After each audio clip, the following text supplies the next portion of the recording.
Okay, let's talk about the objectives of financial accounting. So at the foundation is this idea that we have to provide information that's useful to the key stakeholders. And we often think of the major stakeholders as those who invest or provide credit to the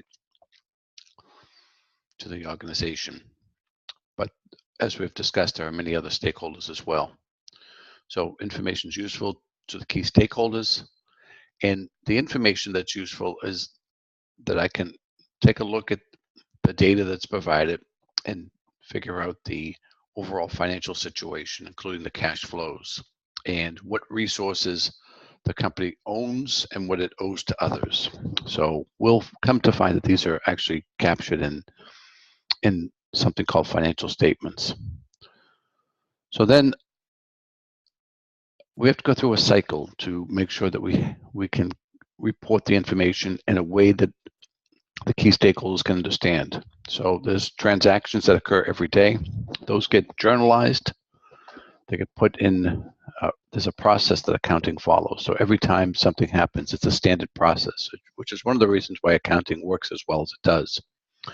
Everything is done the same way, over and over again. A transaction happens, somebody writes it down, we call that a journal. That journal gets posted to a particular area, and then we create the financial statements. So in this course, we're not going to go through the details of how financial statements are created. If any of you have an interest in learning more about accounting, then one of the things that you would learn is the details of how financial statements get created. But in an introductory financial accounting class, I've decided that we're not going to go through that very detailed and relatively complicated process. But in any case, that's what's going on. And what we're going to focus in on are three financial statements, the three primary financial statements that investors, creditors, and other key stakeholders rely upon, look at on a regular basis. That's going to be called an income statement, a balance sheet, and a statement of cash flows.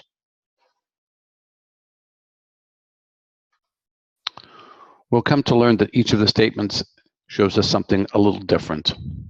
On the income statement, we'll learn about how a company produces its sales, or how much it produces in sales, what expenses it has to achieve its sales, and any profit or loss after we deduct the expenses from the sales. On the balance sheet, we'll find out what a company owns. So it owns buildings, land, equipment, and what it owes to others. So it owes money to vendors that ship its supplies, it owes money to its employees, etc. And the difference between what a company owns and what it owes to others is something called equity. And then the third statement that we'll look at is something called the statement of cash flows. So we'll look at, in addition to whether the company's making money and what it owns and owes to others, what its overall cash flow situation is, which sometimes might be a little bit disconnected from the other two statements. But we'll go through this and look at each of them over the course of the semester. So nothing to worry about right now, but we will get into it as we move forward. So the financial statements are basically a lens that we can assess the performance of the company. There are other ways to assess the performance of a company, but the financial statements are often the main focus of investors and creditors. That's why it's called the language of business. So financial accounting role is to make sure that things are done in a consistent way, that they're following a set of rules, and that people can rely upon them as being prepared in accordance with generally accepted accounting principles on a consistent basis year over year. And that way people can use them to make an assessment on a regular basis.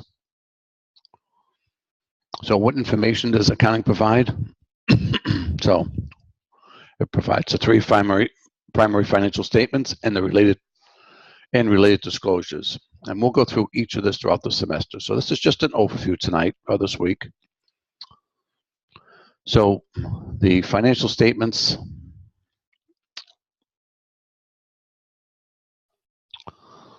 each of them tells us something a little different. So as I mentioned, income statement, revenues, expenses, and profits, or loss. Balance sheet, something called assets and liabilities. Assets are what I own. Liabilities are what I owe to others. And the difference is my equity. And there's terms that fall into each of these, and we'll go through it. And then there's a statement of cash flows, which is broken up into 3 categories. Again, we'll cover all of this throughout the semester, so no worries right now. Everything has to be done in accordance with generally accepted accounting principles, which people often refer to as GAAP. And there are other things that go into it, which we'll talk about.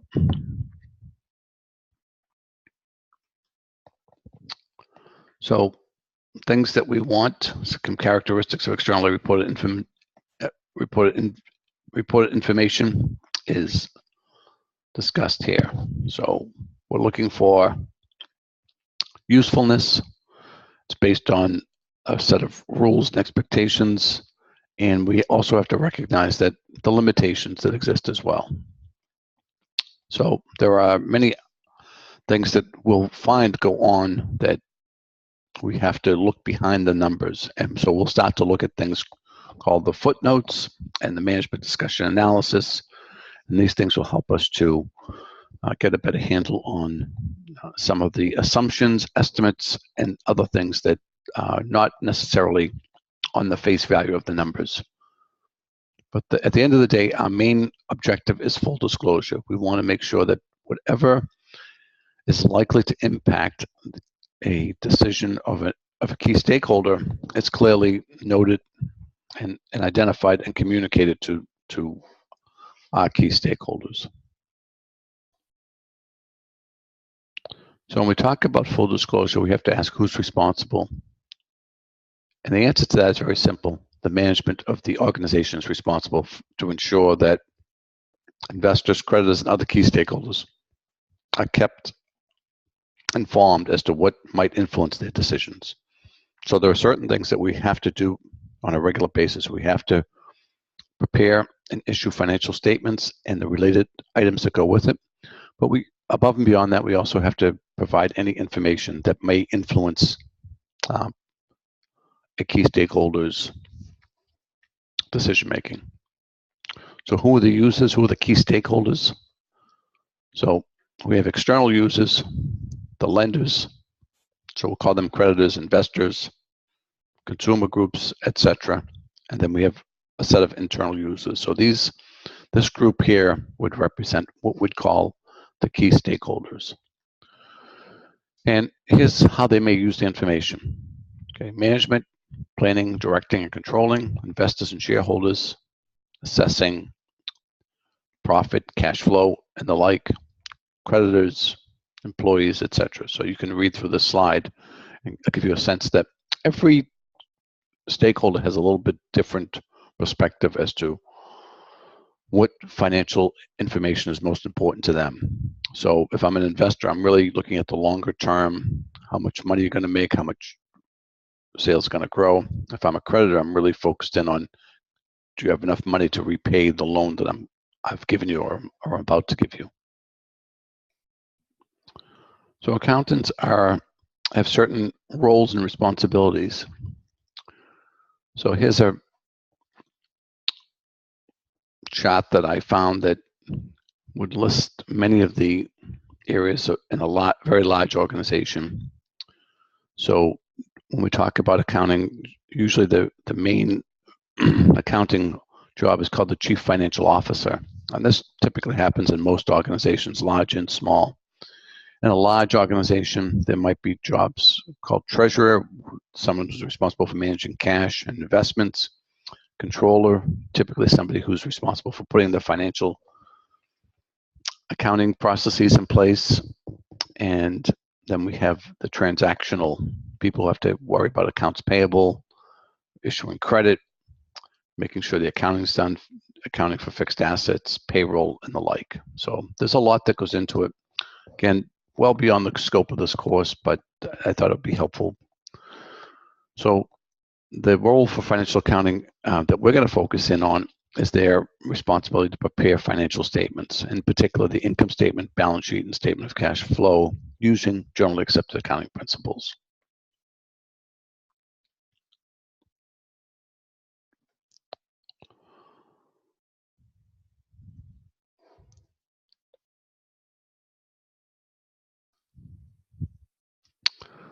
So when we think about the role of the financial accountant at the foundation, is that we have to do the accounting well and the reporting well. And then beyond that, then we become part of the organization, and ultimately we become somebody who helps the organization make better decisions.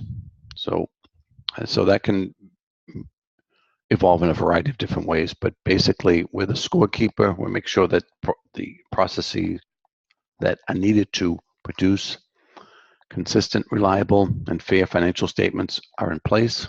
We make sure that those get published, communicated to our key stakeholders, and then we help the organization understand the results of their decision making.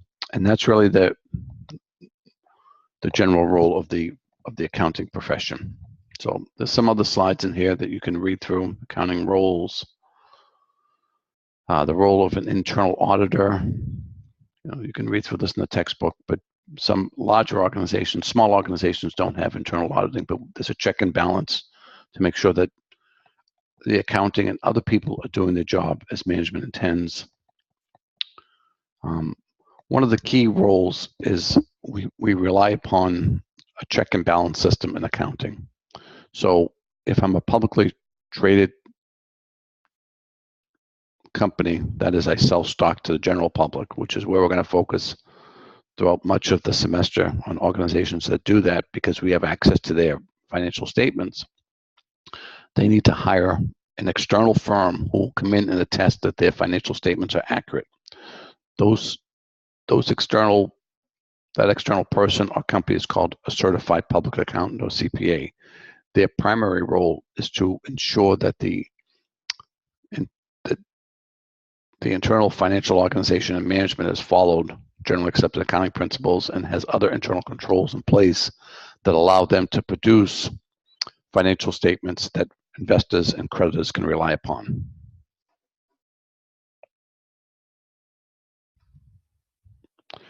There's a set of slides here about how accounting has developed, and I'm not going to go through these, but you can read through them. Which the thing I wanted to point out is that it's really been around for several centuries. And when we look at some of the major things that have happened, certainly the Securities Exchange Act of 1932 and 1933, which created the Securities Exchange Commission, was a major act. And then we had something called FASB, or Financial Accounting Standards Board, created, and that kind of pulled a lot of things together that used to be in disparate locations. So again, you can read through this. I'm not going to test you on the history and the evolution of accounting, but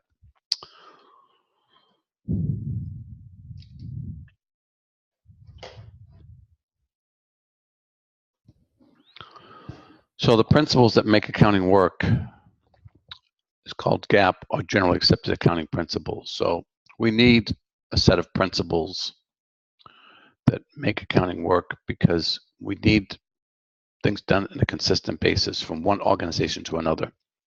That way, if I'm an investor or a creditor, I can pick up the financial statements of one company versus another, and I know they've been prepared in a consistent manner. And that consistent manner in the United States is called Generally Accepted Accounting Principles. There are international standards as well that are very close to GAAP, and we're not going to look at those in this course, but this is basically the set of principles, rules that accountants follow, and that CPA firms ensure that accounting and management is following when they prepare their financial statements. So there's a lot of detail here that we're not going to cover in this course, but just we'll keep in the back of our mind is that there's something that is consistent across the preparation of all financial statements, and that's called Generally Accepted Accounting Principles, and most often referred to as GAAP. So there's a few slides here that you should read through that explain what GAAP is and some of the importance of it. The Wall Street Journal called it one of the most significant breakthroughs in the 20th century. So, and it's significant because it allows external people to invest or loan money, make decisions about companies without being part of the organization. So there's some information on the evolution of it, which again, you can read as an FYI. We're not going to focus on it in this particular course. So when we talk about who sets standards, so the main body responsible for setting accounting principles and standards is the Financial Accounting Standards Boards, and that they're primarily responsible. The Securities and Exchange Commission also plays a key role.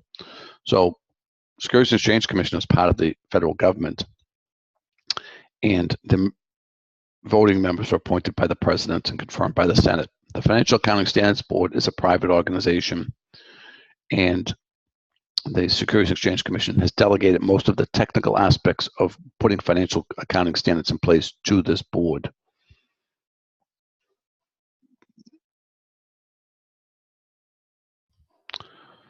There are other organizations that regulate other aspects of the financial world, which we're not going to be interested in this course. Okay, so I'll just going to pass over these slides quickly. So the last thing that we talk about in chapter 1 is the conceptual framework that underpin the generally accepted accounting principles in the financial statements. So we need a conceptual framework to guide us in making decisions about what is important to our key stakeholders as we prepare financial statements. So we're going to look at that for a few minutes. So what this chart illustrates is we have the accounting framework, the objectives, the characteristics and elements, and then the assumptions, principles, and constraints. So the main objectives are it's useful in investment and credit decision-making, useful in assessing future cash flows, about the enterprise, and the claims and resources. So that's essentially what we're at the foundation of what we're after. And then the information has to be relevant, reliable, comparable, and consistent. And then we'll look at this third level. And I actually provided in the discussion board in the folder the 12 principles that are articulated here that give you a little bit of definition around those. So you should read through those. I'll probably put several of those on the quiz. They're on the graded assignment as well. So I'll just talk about a couple of them briefly. So economic entity, the assumption is that we're talking about a defined entity. So remember we talked about corporations as separate legal entities. So when we talk about the financial statements of a entity, we're talking about a separate legal entity that has defined area. It's a going concern. So one of the things that we assume is that when I pick up the financial statements of a company, that it's going to continue in business. So recently, and this is really the first time I've seen this for a major publicly traded company, there's a company by the name of Sears, giant retail operation, used to be one of the major retail operations in the country, let investors know that they had concern about their ability to continue on as over the long term. So they're still in business. They probably will be in business for the next several years, but they don't see a long-term path forward for their organization. So that's an unusual statement for a company to make, but that's something that investors and creditors assume, that unless you tell them that you have concerns about that you have a pathway forward. And so the other principles, assumptions, and constraints, I'd like you to read through that short document that I gave you in the discussion board. I'm sorry, in the Blackboard, in the folder it's called the 12 principles.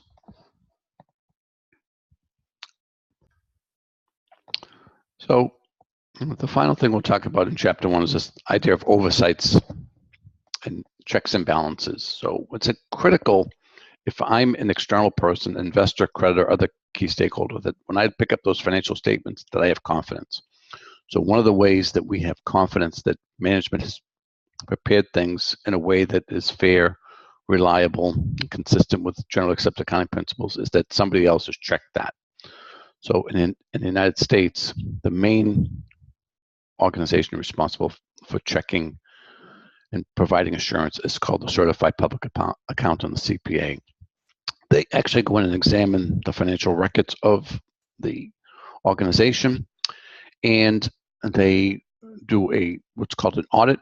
They go through various transactions on a statistically valid basis, and then they assess the internal controls of the company, making sure things are done in a consistent and professional manner, and they provide assurance or attestation that the financial statements can be relied upon by external parties.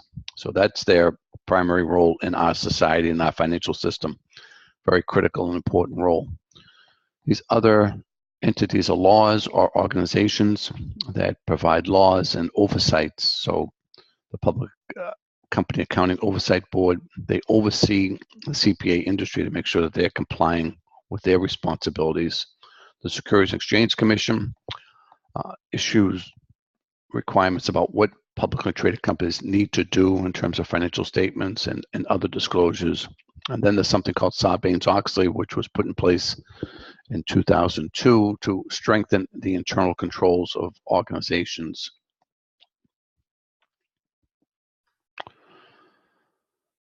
So as I mentioned, publicly traded companies are required to be audited by independent external auditors before they issue their financial statements. And then that independent auditor, the CPA, will issue an opinion statement. The goal is to issue what's called an unqualified opinion, which means that management has prepared their financial statements in accordance with generally accepted accounting principles, and there are no major issues that they came across. So there are some other things that come into play. Sarbanes-Oxley Act of 2002 requires management to put more emphasis on ensuring that there are strong controls in place to prevent collusion and fraud. And then there's an assortment of other checks and balances that go on above and beyond the CPA and the Securities and Exchange Commission, credit rating agencies, financial investment firms, business journals. They're all part of looking at the financial statements, assessing management's performance, and the like. So we have legal responsibilities. So, and the legal responsibilities when it comes to financial statements is that, to the best of my ability, I'm going to prepare the financial statements in accordance with generally accepted accounting principles, knowing that many people rely upon them, make major investments of their personal assets and the company's assets. And this gentleman right here is his name is he was the former CEO of Enron, and he was put in jail because his company Enron was responsible for issuing fraudulent financial statements. And when that occurred, that was a shock to the financial system, because we'd up to that point that we'd never seen a major corporation get away with issuing fraudulent and faulty financial statements over a long period of time. And that really shook up the financial accounting world, and that brought in some reform around the CPA industry, and also was a genesis for something called the Sarbanes-Oxley Act, which we'll take a look at a little bit as we go through the semester. So I've talked about the role of the CPA, but above and beyond legal requirements is the ethical responsibility of management, because there are judgments that we can make. They may be legal, but they may not be in the best interest of the stakeholders who rely upon us to produce information that they can rely upon as being consistent and fair. So there are ethical guidelines that every profession has, and we need to ensure that as we prepare financial statements that we think about what our responsibilities are in terms of ethical responsibilities. So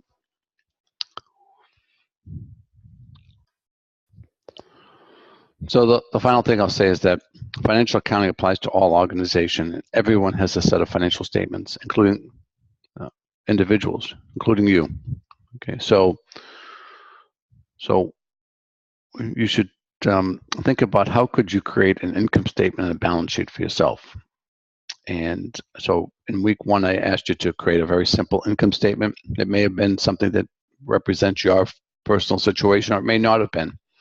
But basically, when we talk about income statements, we're talking about the revenue that an individual or an organization produces and the expenses he or she has or the organization has, and the difference is profit.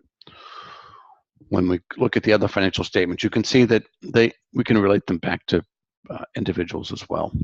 And we as individuals have balance sheets, we have statements of cash flow, and that's essentially what companies have, although they're often bigger and a little more complex in terms of terminology. But essentially, at the root of financial accounting is something that's pretty simple and straightforward. We make it a little more complex as organizations grow, and we need to find names for certain things, and we need to have consistent processes in place to ensure that they're the same from one organization to the other.